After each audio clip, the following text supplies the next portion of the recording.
All right, sorry about that. Welcome to the program, folks. If you are wondering what in the world is going on at Brown University, you are not alone. This is the podcast Stinchfield. Welcome. Allahu Akbar. Is that what was yelled at Brown University? I would like to know that. I think it was. You have multiple witnesses now saying it was, yet they're nowhere to be found. Nowhere to be found online. You have to dig down deep into the bowels of the platform X and others to find anybody making this claim. You had 60 people in that study hall group.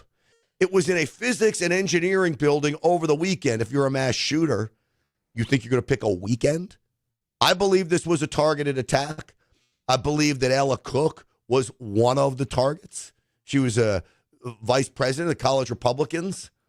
And I believe there's something fishy about this. And Brown University, we know it is a liberal cesspool of woke ideology.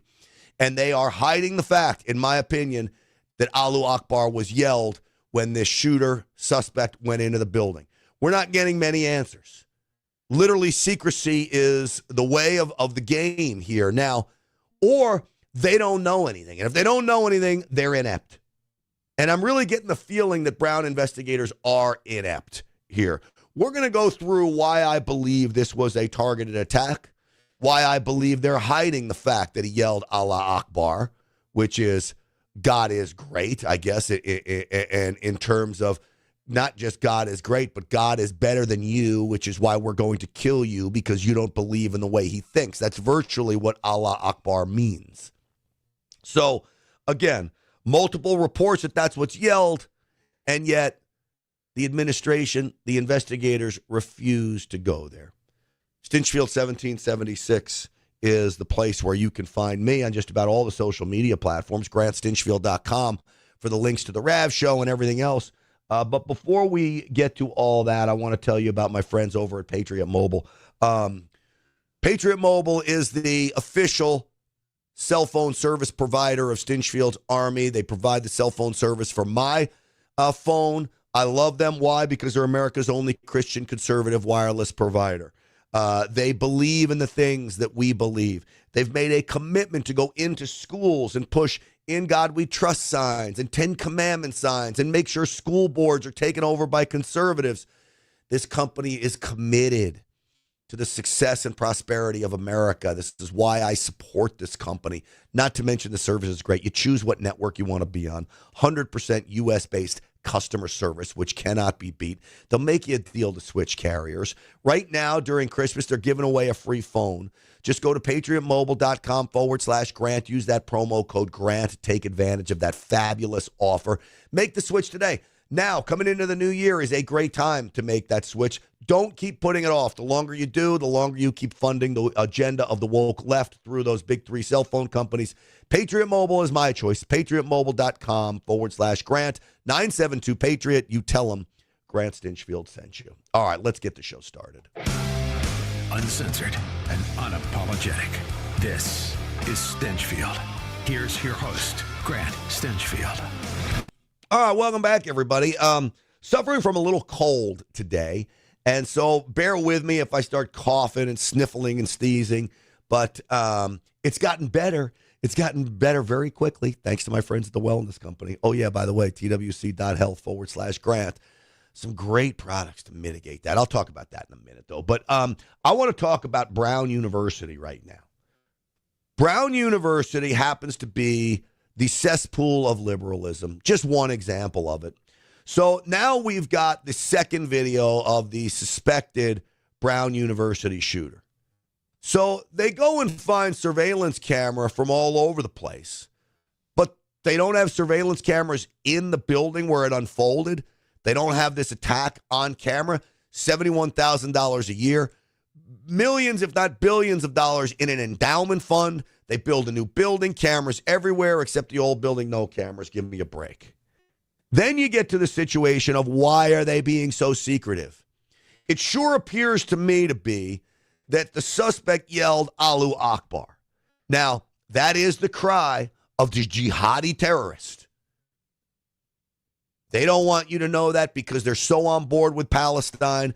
And then you've got this situation of internet sleuths doing a search, coming up with a Brown University, whether it's a student or an administrator that's a pro-Palestine guy, and then they take down the webpage associated with him.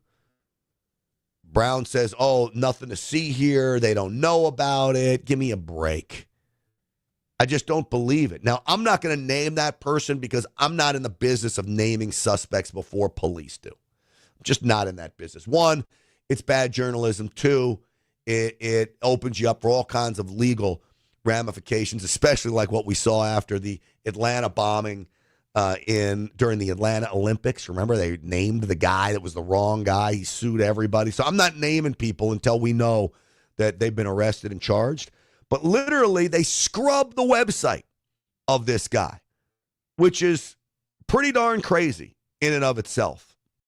Now, this is the police chief being asked about what did the shooter yell? Come on, man, tell us. Now, there's a report the shooter yelled something right before his shot came in. Could you tell us what that was? Yes, part of the investigation, Johnny Muktia. Now, the only reason I asked that, though, is, for instance, like with the Unabomber, his brother recognized the writing. So it's possible a friend or family member might recognize if the person said something that was significant. Correct. So that's why you don't, other than the 9mm, is there anything else inside that auditorium that you could tell us? No, that's correct. And listen, like I said earlier, investigations will bring us to evidence that we need to collect in order to be able to prosecute. Hold on a second, Chief. If he yelled Allahu Akbar, you're going to narrow your suspect pool tremendously. Okay? Now, it doesn't have to be a Middle Eastern-looking individual. It could be one of these white, rich idiots, Antifa style, that's now moving towards Islam and believes in a free Palestine nonsense. But it's going to limit your pool. If they didn't yell Allahu Akbar, well, that limits your pool as well. There's no reason not to say whether that's what he yelled or not. The reason they're not saying that is they want to tread so lightly over their Muslim community, over their Islamic community. They don't want to create any perception that there is Islamic terror on the campus of Brown University. Now, there may be or may not be. I tend to, if I had to bet on it with money, I'd bet that what he yelled is Allahu Akbar. Because other than that, you could say, hey, look, he didn't yell Allahu Akbar. Or we have two witnesses that said he yelled Allahu Akbar. We have two witnesses that says he yelled something else. We don't know. But this nonsense of not saying what he yelled is anything but transparency, obviously. And it's a cover-up. It's a cover-up to protect a woke ideology. And again, that may limit your ability to catch who is responsible for this. With that being said, we're going to continue to collect evidence, and if it leads us to something to that nature that's going to be extremely helpful for us to identify somebody, we'll be the first ones to put it out. Alex, follow up on John's question. Did the suspect yell, like has been reported, and there's been some erroneous reporting, but did he yell when he came to the classroom? And how valuable have witness statements been from those who survived? Listen, my heart goes out to the victims. It goes out to the families, and I'll tell you that their cooperation has been extremely helpful. And that, with that being said, we'll continue, and I'm going to respect the fact that, and I hope that they get better, and my heart and soul goes out to them. So, did he yell though? So that's something that we're investigating. We took statements, and we have to confirm that. So, we're gonna wrap it up here. Oh, how convenient. Just when the media starts to press, hey, is this a freaking Muslim extremist? Is this a radical Islamic, quote, holy warrior? We're going to wrap it up here. Nothing to talk about anymore. Well, God forbid, we can't make our Islamic community look bad. Now, I'm not telling you that all Muslims are terrorists. They're not, okay? Not by a long shot.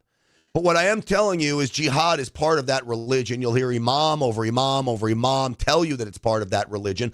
I don't go into church, whether it's Catholic, Presbyterian, Protestant, and hear over and over again a reverend or a priest telling you to go out and carry out a holy war in the name of Jesus. We're not hearing that around the country or around the world. In fact, it's just the opposite. They preach peace. Not so much when it comes to Islam. And nobody can argue that fact with me. Now, let's hear from the Brown University president, who is so inept, is so uninformed, is so out of touch with what's going on, unless she's just lying to you, which could be the case. I think it's a little bit of both. For faculty have been taken down. Is that a response to any external threats to anyone in the community? We have been working very closely with law enforcement to provide them with all of the internal to Brown information that they need to do this investigation. It's their investigation. They're the professionals. So we're providing information. We're not in the job of reviewing it for them. I know nothing about web pages being taken down as part of this. It's the first I've heard of it. What do you mean you don't know? We literally have video, and I'm not going to put it up. I know a lot of other commentators are putting it up. Let me explain something to you, folks.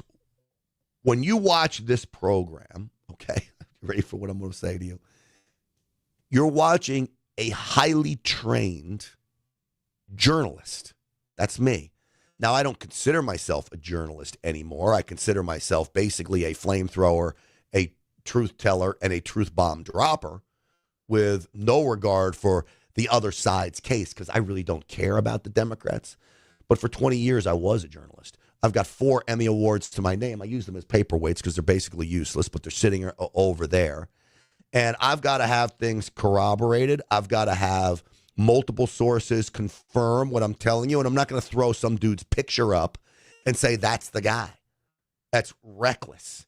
Now, my friends out there, I know it feeds the beast, and let them do it, because it's highly entertaining to go through that, but I'm not getting sued over it, and you will get sued over something like that. They forget that too. Just a little podcast, a little tweet with the wrong guy will get you sued. So with that said, there's a lot of people that think this is somebody involved with Brown University, had a web page up. The web page has been taken down. There's numerous pages on Brown University that have been taken down. She doesn't know why. Because he's getting doxxed. They come out with a statement later. Well, why do they suspect that individual that fits the profile, that fits the physical attribute description of the suspect? Police say they've talked to him. They've ruled him out. Fine, I'll take them at their word. But the fact that the Brown University president doesn't know that web pages have been taken down, to me, that's a real problem. All right, we're going to continue covering Brown. Hold on a second, though, because I was telling you about my cold. TWC.health/grant. Use the promo code GRANT. In here are prescription medications. Guess what I started taking? The moment I started getting sick, and you'll know if you watched this yesterday compared to today, I sound a little bit better. I started taking ivermectin that was in this kit. TWC.health/grant. 8 of the most common prescription medications you need, including ivermectin, in here. I was worried that maybe I had COVID. I had all the attributes of COVID. So I took ivermectin. 24 hours later, I'm on the road to recovery. That's great. Okay? So this from the wellness company, TWC.health/grant. We're coming into cold and flu season. They have a throat spray that, you know what, Dr. McCullough recommended that I take this every day. I haven't, and I haven't been. I am now, especially during the holidays. I'm going to be traveling all over the place. It's a throat spray. It's an immune defense. Go to the website, TWC.health/grant. Use the promo code GRANT for 10% off. And check this out. If you want to lose weight, they have a new product called Drop. It is a supplement that has people shedding pounds. You don't need these GLP-1s or whatever they're called that just eat your muscle mass away. Use the promo code GRANT100 and you'll get $100 off. $100 off that weight loss program. TWC.health/grant. That product is called Drop. GRANT100 will get you $100 off. And then the promo code GRANT, 10% off on everything else. All right, folks. I'm so upset with what's going on at Brown University because they are hiding something. That's a fact to me. My friend Caroline Wren went on War Room yesterday. If you don't believe me, you believe her. You can take it to the bank. The police did a press conference yesterday, and they would not confirm what the shooter yelled out before he started shooting. So you had a room of 60 students, 11 which have been shot, 2 are now dead. But that means that there are, at least they said somewhere around 60, 40 students who are in there who could confirm what this man shot. At least 5 students that I have seen have confirmed on the record in media interviews saying that he yelled Allahu Akbar. Well, I think that that's pretty relative information. I think that would matter as there's a massive search for the shooter. Did he yell Allahu Akbar? Because then we should be looking for a, free Palestine terrorist. And Reddit yesterday, by the way, had to shut down the Brown University board because Free Palestine students were celebrating Ella Cook's death. You had students celebrating it. I'm tired of this. I'm tired of the celebration of people being killed for what they believe in. If this was a targeted attack, and I believe there are some indications that it was. One, how do you celebrate any death? But 2, stop calling this some random mass shooter when he was going after somebody. Now, there was one witness that the suspect confronted before he went into the classroom didn't shoot that person. Why didn't he shoot that person? If you're a shooter on campus and you're looking to create and carry out the most amount of carnage possible, why wouldn't you shoot that person? Unless you're looking for somebody. Now, the only thing against that is this suspect killed 2 people and wounded 9 others. But there were 60 people in the classroom. If you've got a 9mm, and there's some confusion whether this is a 9mm rifle or whether a 9mm handgun. Now, in all the pictures you see of the suspect, okay, you don't see any rifle of him walking around. I mean, there's lots of video, and I don't see a rifle. So I tend to believe he used a handgun. Now, with that said, why didn't he kill the whole classroom? Why did he just shoot 9 people and not 2? Why did he spare the other one? It leads me to believe it was targeted. Now, the other thing, too, is this happened on the weekend. If you were plotting and planning an attack to carry out mass carnage, why would you do it on the weekend? Why wouldn't you do it at 10 o'clock a.m. on, the front of a building where people are going into class at that hour, and you can just literally have your way? It doesn't make any sense. Now, you see this is allegedly the suspect. I don't see any firearm, any rifle, which is why it would lead me to believe that it's probably a handgun. But again, we're not getting a lot of information from these people. Now, this idea that you're safe on campus. One, what about the cameras? What about all of that?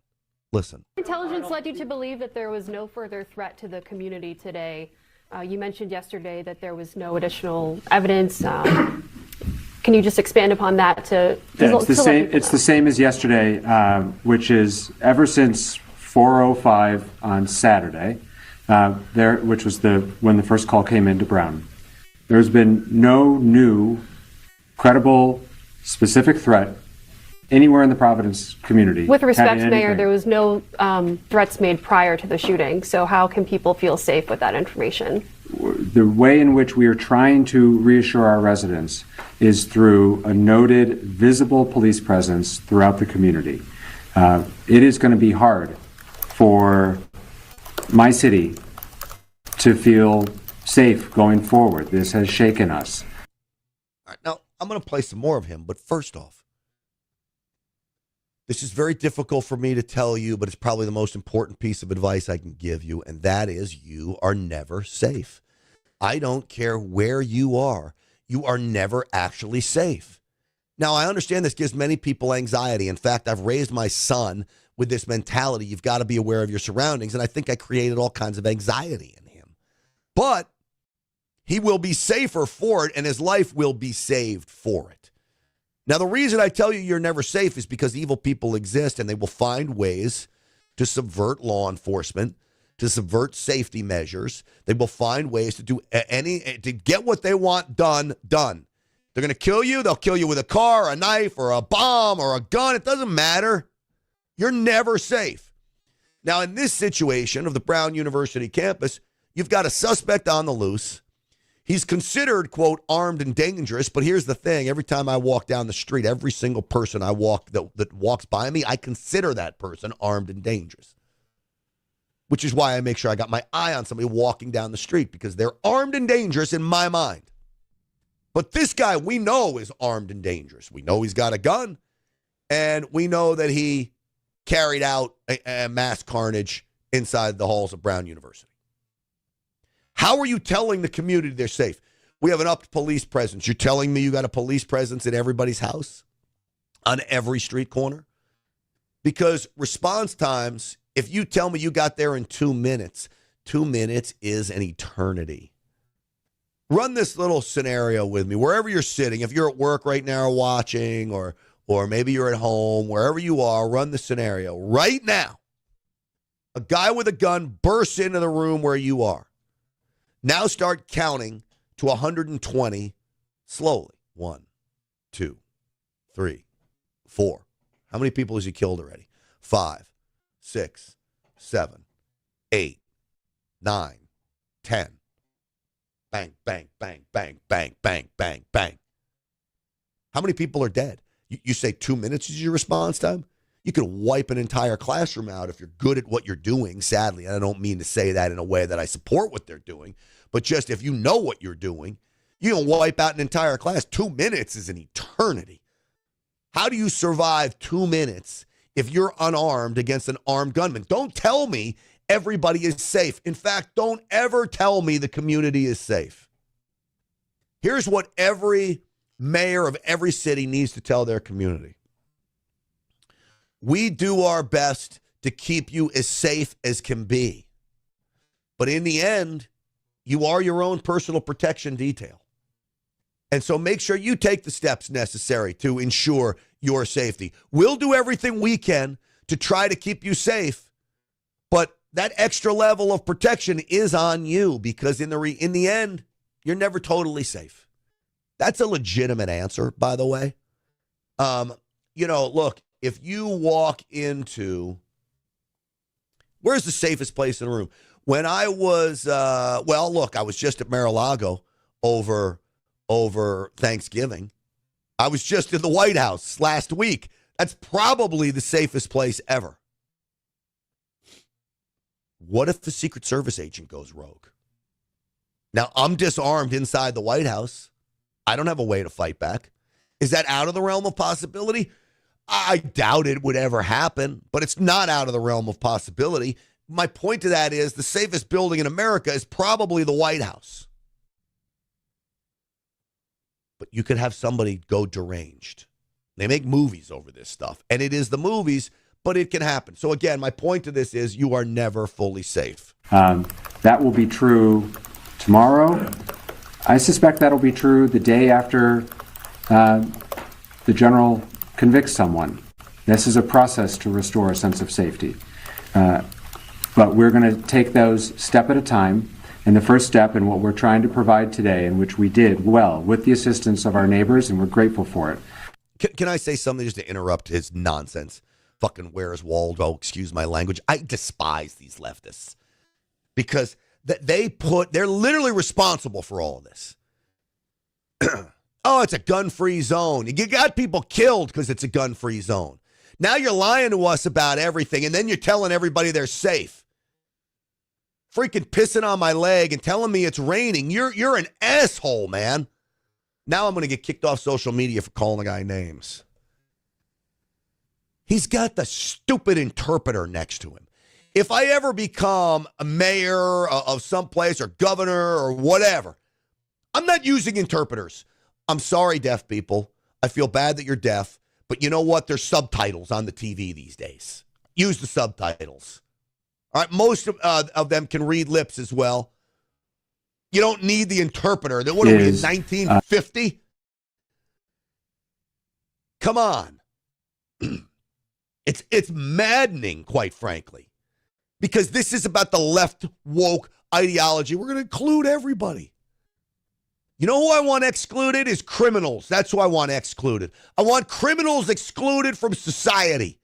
Put them in jail and keep them there, which, again, in Providence, Rhode Island, and every other blue city, they refuse to do. But they're going to tell you you're safe. Oh, you're safe. We want the community to rest at ease. Oh, God, rest at ease. I'm going to tell you, folks, don't rest at ease. You're coming into the Christmas season. There's no resting. This is the number one time of year when they want to do us harm. They want to blow up L.A. We just saw that from the Antifa Liberation Front, the Turtle Island, whatever the hell the name is.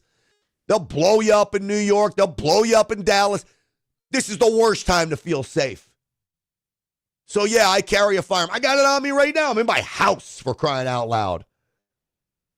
Call me paranoid. I don't care what you call me. You come after me, you pick the wrong guy. You come after me with 10 guys, you may get me, but it's not going down without a fight because I don't feel safe.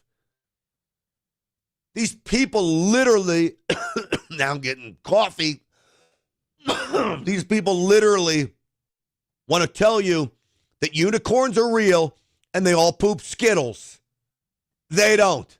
The unicorn in my mind that's probably pooping anthrax, by the way, is carrying an M16. That's how I look at unicorns until I can prove they're not. A noted, visible police presence to provide some confidence for families that are taking their kids to school, people who have to get to work a shift. You know, I spent lunchtime today walking down Thayer Street. And for our guests, Thayer Street is the commercial district right adjacent to campus. And I talked to one of the women at Antonio's, which some of you know is a pizza by the slice joint, and she said, I didn't want to come to work today, but I needed to work. I needed to take the shift, and that's a very real thing happening in our community right now. But she noticed and she appreciated the fact that there were patrolmen walking up and down Thayer Street. It made her feel a little bit better. And when she comes to work tomorrow, I hope she feels a little bit better after that. So the message is go buy a pizza. Let me tell you something. If Providence, Rhode Island allowed me to carry a firearm, and I'm sure I haven't looked, but Rhode Island doesn't have reciprocal carry with Texas, I guarantee you. It's going to be a leftist, disarm all the good people and arm the bad ones. If this mass shooter is on the loose in my city, in Dallas, you think I'm afraid to go out to eat? You think I'm afraid to go to the pizza joint? There is no way this mass shooter is trained better than I am. And I've had some of the best training imaginable to people thanks to my time at the NRA. I've been trained by Navy SEALs. I've been trained by State Department hostage negotiators. I've got advanced patrol tactics certification in Texas. Gone through a mini police academy with firearms, the real deal, with other police officers. I'm trained. You think I'm worried walking down the street if there's a mass shooter? No, in fact, I'm hoping I get confronted by the mass shooter so we can finally be done with him. That's the reality. I'm not scared going to work. I'm not scared walking down the street. But in Providence, Rhode Island, people are scared because, one, they can't defend themselves, and they know that they're in a liberal city that has just let criminals go. A revolving door in the jails. No wonder they're scared. No way to defend themselves, and criminals can roam the streets freely. Like the Southwest Airlines, you are now free to roam about the cabin, criminals. Unbelievable. So, be on guard. All right? That's my Christmas gift to you. A Christmas gift is what God has given us, the right to self-defense. God also gave us a Christmas gift called the right of free will. It is your decision to take the precautions necessary to defend yourself and your family. You are your own personal protection detail. Now act like it. And take it seriously. It might save your life. I don't mean to get angry at all of you. I'm not angry at all of you, but I'm getting upset by all of this because we live in a country where some of these people are absolute lunatics that have no concept of what it's like to keep people safe. All right. You know how else you keep people safe? By being in good shape. Now, I mean this. EnergizedHealth.com, I lost 15 pounds in 2 weeks, and my body size didn't really change much. This was visceral fat that I lost, fat that was surrounding my organs. That's the fat that'll kill you. I gained muscle mass and still lost 15 pounds in 2 weeks on the Energized Health protocol. It's about getting hydrated at a cellular level.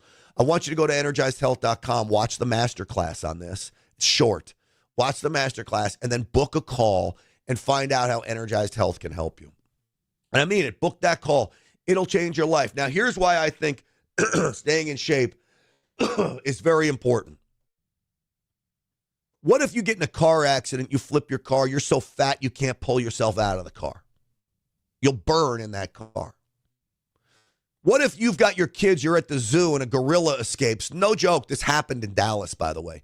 And you're so fat you can't pick up your 2-year-old and run into a building or get away.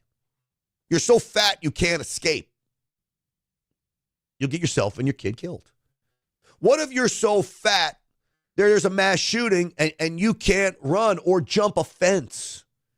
Maybe you got to jump a fence to get out of the line of fire during a mass shooting. But you're so fat you can't. I'm sorry to talk harsh about this. But if you want to do something about it, there's help out there. EnergizedHealth.com. That's EnergizedHealth.com. Cellular hydration. You take back your life. You make sure you tell them that Grant sent you. Boy, oh boy, what is this kind of a depressing show? I apologize about it. But the reality is I want and pray for all of your safety. But in order to be safe, you've got to take that into account, right? So the police chief now is asked about this idea of safety. To believe that this person is no longer in the community. Hold on, here's what I'm going to do. I'm going to turn this up so you can hear the reporter's question because it's important. I apologize, the audio wasn't great. Let's see if this is any better here. To believe that this person is no longer in the community because you continue to try to reassure the public that they are safe, but you also just said that this person you believe is armed and dangerous. So how can both be true? Well, yeah, right. And that's something that's unknown, but like the mayor stated, I'll tell you that we have enhanced enforcement in that area. We have... Again, enhanced enforcement in that area. You think he's in that area still? They want government to be able to protect you, but the reality is it can't. But this is the whole definition of us versus them. A leftist believes government knows what's better and can handle your life better than you can, which means the government will provide you everything, including safety, but it's impossible. So their philosophy doesn't work, and I would challenge anybody. The government doesn't know what's best for me and my family, but that's our side. A conservative believes we know what's best for us and our family. We don't need government's help. Stay out of the way. Just let us protect ourselves. Give us the opportunity to protect ourselves. In a place like Providence, Rhode Island, you don't have that opportunity. In fact, government did the opposite of what it aims to do. If it aims to protect you, it did the opposite. It took away your right to protect yourself, and then we'll claim that enhanced enforcement is somehow going to keep you safe. I don't think so. Steph stated earlier, we have a lot of officers in the area, so in that sense, it's going to be safe. But however, as well, I just want to remind the community that our priority at law enforcement in the city is to keep our constituents safe, keep them informed, and to keep them committed, to understand that we're a professional, we're dedicated, we're going to put somebody in handcuffs, and we're going to continue to do this job. So do you have reason to believe that they are no longer in this community? That's something that we're continuing to investigate. So the answer is, we don't know. That's something we're continuing to investigate. It means I don't know. I'm going to ask my son, were you out drinking on Friday night? You know what his answer needs to be to me? That's something I'm continuing to investigate. Literally, like, you're not giving me an answer. Is it true? Your mom told me that you cursed at her. Pop, that's something I'm continuing to investigate. And then literally, that's a non-answer. Is he in the community or not? The reality is we don't know where he is. We don't know who the suspect is. How are we going to know whether he's in the community or not? We don't know who he is. You could be the shooter. He could be the shooter. The shooter could be standing up here. We don't know. Nobody is ruled out until they're ruled out. Everyone is a suspect. That's what I'd say. I'd say we don't know because we don't have a suspect. Everyone is a suspect right now. You're a suspect. You're a suspect. You're a suspect. Until you can prove an alibi, everyone is in the picture. So we can't tell you where he is. Again, it's about being open, honest, and truthful, something they do not want to be. Cameras in the hallway, but they don't show the suspect, or Brown is not releasing them, or you're not releasing them to us. How does a multi-million-dollar school not have a bunch of cameras in the hallway? So let me try to explain that. All right, did you hear what he said? He said, how does a multi-million-dollar school not have cameras in the hallway? It's a pretty good question. President Paxson knows there was a major addition put on that building within the last 5 years or so. That is a modern building attached to a much older one in the back. So it doesn't come as a surprise to me, at least, that there are cameras in the newer part of the building. And there is video footage, okay? So there's the back part of the building, old part, and front part, new part. The shooting occurs in the old part, towards the back, up towards Hope Street. And that older part of the building. Let me ask you a question. Who cares that the building's old? We know we've had mass shootings. Here's a number that'll shock you. 9 since the year 2000. 9 mass public school shootings. Not 75 this year, as the gun violence, whatever, will tell you. Not 75. 9 since the year 2000. Now, when they happen, they're high profile. The 75 they tell you about accidental discharge, suicide in the parking lot, or God forbid the locker room, gang violence on the grounds of a school where they're not aiming at students, they're having a fight on the playground. These are where they get 75 in the year, but actual random mass public shootings in a school, 9 since the year 2000. That means the chance of a school shooting happening in your kid's school is slim to none. The chance of it happening again is most certainly 100%. But the chance of it happening in your school is basically 0. You have a greater chance of dying in a commercial airline crash than you do of getting caught up in a school shooting. Doesn't mean we shouldn't be prepared. We have seatbelts on airplanes, just as we need to be prepared in every single school across America. Because it will happen again. I'm just here to tell you the chance of it happening in your school is virtually 0. Even so, we now know that they will happen, all right? We all agree there's a 100% chance they will happen. With all of the things that have been done, this building was open, by the way. You know, even when I went to school, I graduated in 1991. In order to get into the building, I had to swipe my student card in order to open up the building of, an educational building to go to class. You're not doing that in the year 2025. So that's one problem. Cameras. We know cameras won't stop the shooting, but they'll help you capture the suspect. You know how cheap cameras are to put up now? I mean, I don't know if you're like me, but I got cameras everywhere. Mine are wired in, so I don't have to worry about changing batteries, but you want to put a Ring doorbell system in there, about as easy as you can. You can put cameras everywhere with the Ring doorbell system or ones like it. So what is this? The building's old. It doesn't mean anything to me. Then who cares? There are fewer, if any, cameras in that location. I imagine because it's an older building. So as students are fleeing the area of the shooting into the new part of the building, there are cameras in that brand new building that show that chaos. But the only video of the presumed anticipated, suspected, however you wanted to define it, person of interest, you have it. We would release it if we thought it would be helpful in identifying this subject because we are relying on the press and public to help get us there. There would be no reason for us to hold it back. We're looking for the best. Well, I will agree with him on this. I don't think they have any other video. I think they would show it. But here's what's interesting. What pressure did they put on the students in that classroom? There were 60 students in there, 9 injured, 2 killed. You're telling me there's no cell phone video of this attack? Kids are probably, well, I guess it was a study session, so there's not a teacher to be recording, but no one took out their phone and filmed this, taped this, recorded this, whatever you want to say. It's hard for me to believe. I think there's great pressure on the students in the class not to talk to the media. Brown may have even threatened them not to talk to the media. So here who is talking. I think she's awful personally. She's the president. And safety measures in place before the shooting. All right, so this is interesting. Text messages went out. And there's some questions about the alarm system going off.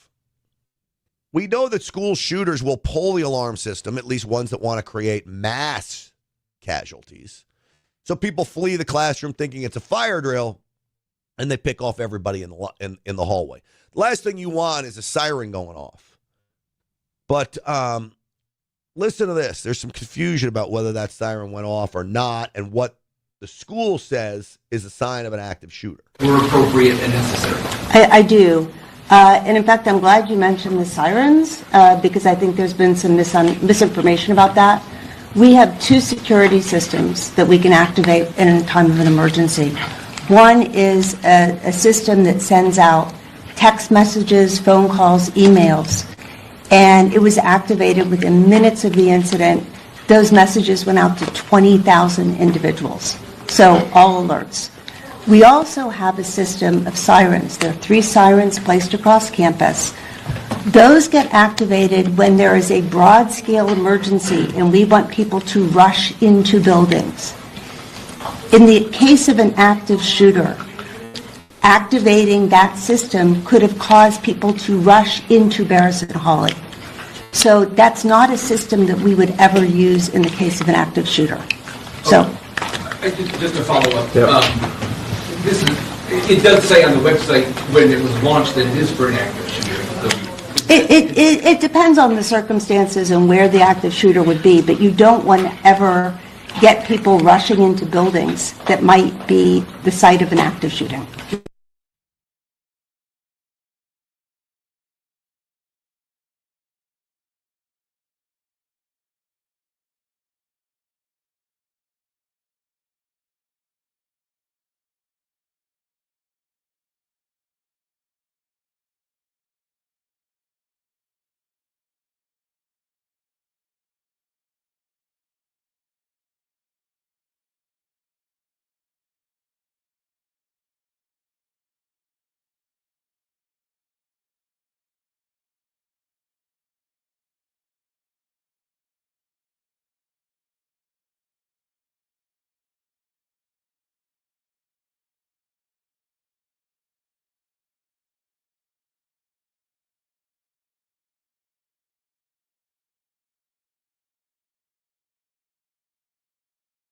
I'd like to start by saying not only am I a Brown student, but a Providence local. This has been my home for the past 8 years, and I think it is so deeply concerning to feel unsafe here for probably... Rocky, thank you. I hope that wasn't on for too long. It's because I'm coughing, so I'm muting myself, which is not good to be muted. And so I appreciate the heads up in the chat, because I do see it, and I do try to look at the chat. Bon, I see it, no sound. I got you back. Oh, sirens. All right, I'm back. Sound is back on. Thank you, Shelley. All right, this is the woman who's a Brown University student and native of Providence. The first time in my life. When the shooting happened, I was one building over on the 11th floor of the Sciences Library with my friends. where we then barricaded ourselves for 2 hours until the SWAT team came and cleared our floor. We then were moved to the basement of the library, where we waited for another 2 hours before we were transported by the police and associated agencies to our athletic facility, in which we waited to be reunified with parents. And I think overall, the sentiment amongst students has just been deep-rooted distress and fear that this could happen in a place that we consider so safe in our home. Again, that's the mentality, because liberals teach you to feel safe. Government will protect you. The school will protect you. You're on the campus of Brown University. You know, we got everybody. You're never, ever safe. Now, they bring them back. I would be furious. They bring them back to the auditorium to reunite with your parents. You're a college kid. You're an adult. You're over 18. I'm not waiting for my parents. Get me out of here. And in fact, I will tell you this before I let you go. My son is 16 years old. He goes to an inner city school. Now, you'll notice when you look at school shootings, they don't often happen in inner city schools. They often happen in suburban schools and college campuses. Now, why don't they happen in inner city schools? Two things. Black and Hispanic kids, for the most part, don't tend to be active shooters. It's a white kid problem, okay? And usually an upper middle class, rich white kid problem, or an Islamic terror problem. So that's one thing, and forgive me for stereotyping, but it's reality. The other part of this is inner city schools, like my son's school in Dallas, has metal detectors when you walk in. They have to have clear backpacks, so a gun would be spotted. Now, is this perfect? No. And in fact, I can tell you that my son's school is far from perfect. I've been carrying my firearm, and I'm going to incriminate myself, but I walked through the metal detector because I forgot I had it on. I walked through the metal detector. It went off, and the front desk lady said, "What can I do for you?" She didn't say, "Hey, excuse me, can you walk back through the metal detector?" She didn't call the police and say the metal detector went off, or the campus police. There was nobody guarding the metal detector but an old lady behind the desk. Now, if I was a mass shooter, that old lady would be dead, and now I'm in the school. I said to her, "The metal detector went off." She said, "Yes, so who are you looking for?" I said, "No, ma'am, do you understand that you're the last line of defense? If I was carrying a firearm, you're it. Are you ready for that? You're the one who's protecting my son right now." She looked at me wide-eyed. I said, "The metal detector isn't a robot. It doesn't automatically disarm somebody. Where's your help? What if I set the metal detector off and I was carrying a firearm and wanted to..." She didn't know what to do. Now, do you think that's a flaw in the security system? There's a button that I had to be buzzed in first. So I get buzzed in. And instead of walking through a metal detector and being kept in a vestibule, this would be the best way to do it. You walk through, the metal detector's off, you're kept in that vestibule. Yeah, you could go back outside, but you can't get in school until somebody checks you. Why did you set the metal detector off? That wasn't the scenario. So schools have flaws. Most do. In fact, I would venture to say all of them do. But this is a reason why there are not many shootings at inner cities. They do have metal detectors. They do have one entry, one exit, to get in. People aren't opening the doors for others. Does it happen? Yes. But you go to a suburban elementary school, I can walk around back. If the door's not open, I'll get some second grader open the door for me, and I'm in. Inner city school, not the case. They don't want homeless guys walking in. They don't want gangbangers walking in. They got all kinds of threats in the neighborhood. School's locked down for the most part. So this is why it seems to be a suburban problem, college problem. So with that, in the end, you're never actually safe. And I'm sorry I have to say that, but it is very much the case. Hey, real quick before I let you go, have you thought about investing in gold? Augusta Precious Metals does it differently than everybody else does. They only want to have you investing with them if it's right. GrantLovesGold.com. If you go to that website, GrantLovesGold.com, there's a video you can watch. It's 2 minutes long. It'll basically spell out what you need to know to figure out whether gold is right for you, whether you need it as a portfolio protection maneuver. If you're qualified, that means if you have enough money to be buying the gold. I believe gold is going to go to $15,000 an ounce, which is why I'm heavily invested in gold. GrantLovesGold.com. That's GrantLovesGold.com. Augusta Precious Metals. Go watch that video. That's all I'm asking you to do. And see if you're in a spot where you're protected. It's a portfolio protection maneuver. Go do it today. All right. Lastly, I want to tell you the difference between President Trump's White House and the Biden White House. Okay. Let me get this video up because this is just going to be a little trip down memory lane, okay, of the difference between us versus them.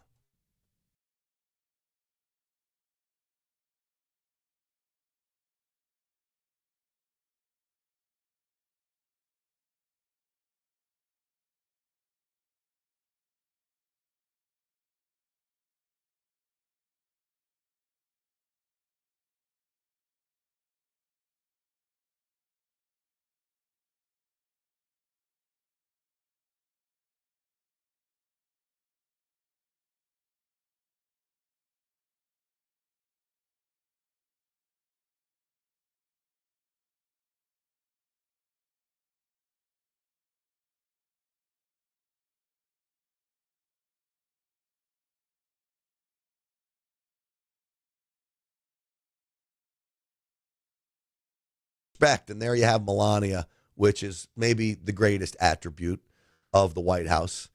Sorry, President Trump, but Melania, we love her. We absolutely love her. All right. That's going to do it for us. Stinchfield's Army Rolls, Stinchfield 1776 on all the social media platforms. I hope you check that out. And you know what? While I got you, only for you, I'm gonna do this. This is the first. I've got a new course. It's a mindset course, the Maverick System. I deeply discounted this because I need some people to go through it, and I need testimonials for it. So I took like 95% off the cost just to cover some of the expenses of it. It's up right now. I'm not advertising it heavily, but themavericksystem.com, themavericksystem.com. Check this out, and then I want you to let me know what you think. Shoot me a message on DM at Stinchfield 1776 on any of the social media platforms. If you go through this course and you're willing to give me a testimonial, that would be great. And I would be forever grateful on this. So again, deeply, deeply, deeply discounted. It's basically free right now. Themavericksystem.com, themavericksystem.com. I want to know what you think. This is my first time venturing into this.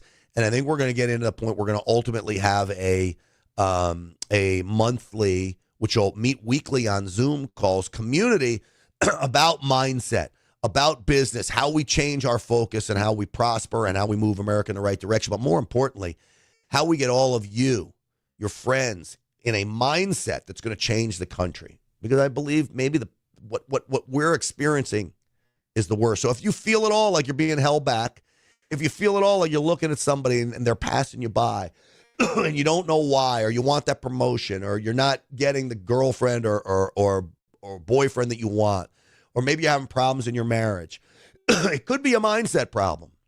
This course will help you. TheMaverickMindset.com, TheMaverickMindset.com. Check that out. All right, folks, I will see you on the Real America's Voice show tonight. Excuse all of the coughing, but I'm on my way to the mend. Hopefully I can get through Rav. I had a coughing attack on Rav last night. I think for people watching the show last night, it's like a NASCAR race. You know I'm sick. You know the coughing fit's coming, and you're just waiting for it to happen like a car crash in NASCAR. Anyway, folks, themavericksystem.com. Go check that out. God bless all of you. We'll see you tomorrow. and tonight on the Real America's Voice show. Stinchfield's Army rolls.